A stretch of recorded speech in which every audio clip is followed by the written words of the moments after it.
আফিফ হোসাইন ধ্রুব বাংলাদেশের আন্তর্জাতিক টি-20-তে ধূমকেতুর মতোই আগমন হয়েছিল ধ্রুবর।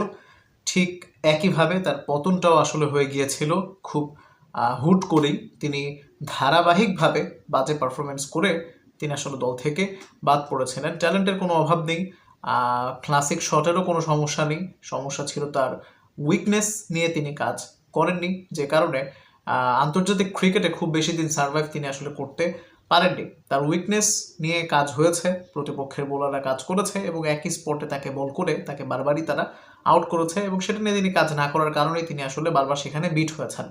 সেই আফিফ হোসেন ধ্রুব এবারের বিপিএলে খেলবেন সিলেট টাইটান্সের হয়ে।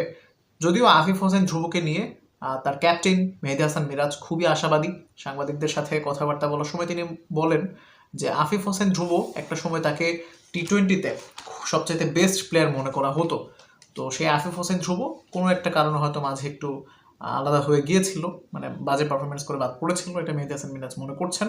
তার জন্য অনেক অনেক শুভকামনা থাকবে এবং এটা একটা শুভ যাত্রা হতে পারে এবারের বিপিএলে সিলেট টাইটান্সের হয়ে আফিফ হোসেন ধ্রুব চমৎকার পারফরমেন্স করে আবার হয়তো টি-20 রাডারে চলে আসলেও আসতে পারেন, এটা মেহেদী হাসান মিরাজের বিশ্বাস আর কি। যদিও মিরাজ নিজেই আসলে টি-20 রাডারের কোনো চিন্তা ভাবনাতে এই মুহূর্তে নেই স্কোয়াডের বাইরে, এবং তিনি নিজেও হয়তো এটা জানেন যে তাকে দিয়ে আসলে টি-20 হচ্ছে না, বা তিনি হয়তো সামনে হয়তো পরিকল্পনা করলেও করতে পারেন, ভ্যারিয়েশন হয়তো অ্যাড করতে পারেন।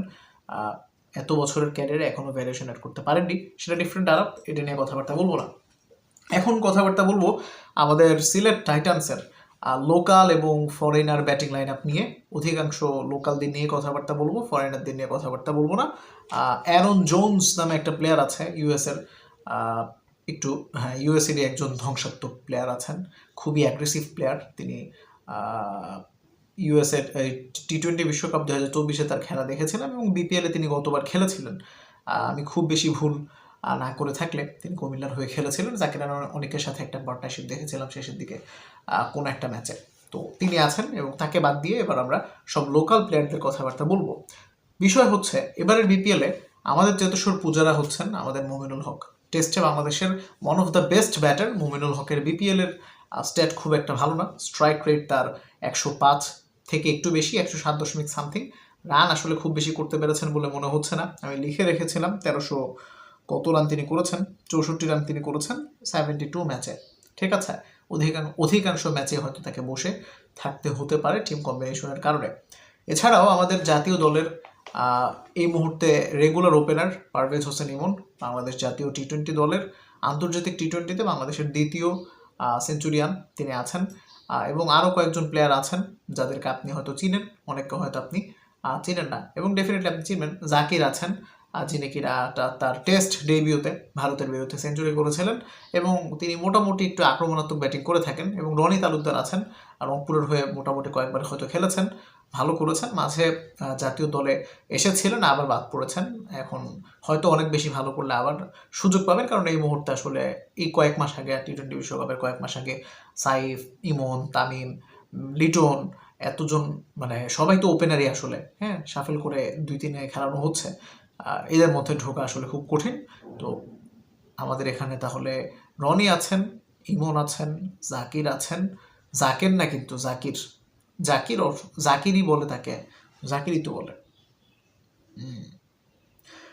এই হচ্ছে আমাদের মোটামুটি লোকাল প্লেয়ার। এনিওয়েজ, এই লোকাল প্লেয়ারদের মধ্যে কে আসলে সবচেয়ে বেশি ভালো করবেন, আমার চোখ থাকবে আসলে ইমনের দিকে। তিনি কতটা ভালো করছেন সেটা আসলে খুব দরকার দেখা আমাদের। এছাড়া বাদ বাকি এখান থেকে এরা তো আর কেউ আসলে এখন সেভাবে আসলে জাতীয় দলের রাডারে আসতে পারবে না। তবে আমি রনির দিকে একটু প্রত্যাশা করব বেশি। তিনি একটু ভালো করলে ব্যাকআপ আরেকজন আমরা পাবো সামনের দিনগুলোতে। তবে রনির বয়স এখন একটু বেশি, সো সেভাবে হয়তো তাকেও চিন্তাভাবনা করবে না যদি না তিনি অনেক বেশি অস্বাভাবিক রকমের ভালো পারফরমেন্স করেন। Anyways, thanks for watching. সিলেটের লোকাল ব্যাটিং লাইন আপটা কেমন অবশ্যই কমেন্ট করবেন। Thanks for watching. আসসালামু আলাইকুম।